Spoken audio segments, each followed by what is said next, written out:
Soldier মুভিটি এই বছরে মুক্তি পাচ্ছে না শাকিব খান পরিচালিত।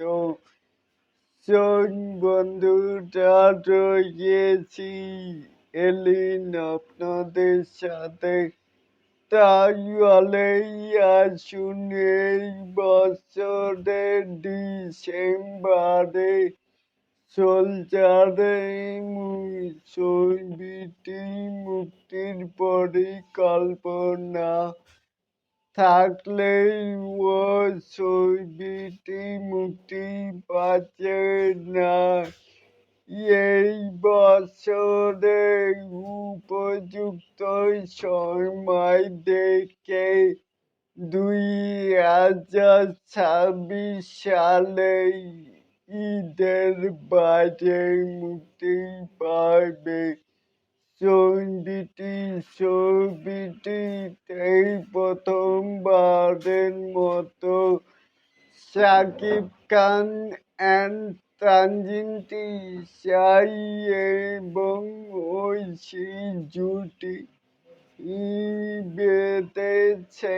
পরিচালক শাকিব খানের এটি প্রথম নির্মিত ছবি হতে যাচ্ছে। তাহলে এটাকে আপনারা কে কেমন করে দেখছেন? চাইলে কিন্তু নিচে থাকা কমেন্ট বক্সে জানাতেই পারেন।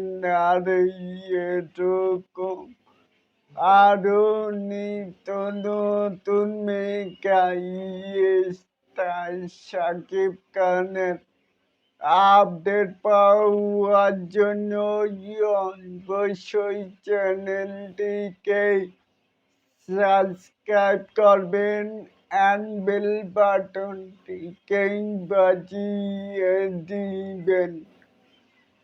আল্লাহ হাফেজ।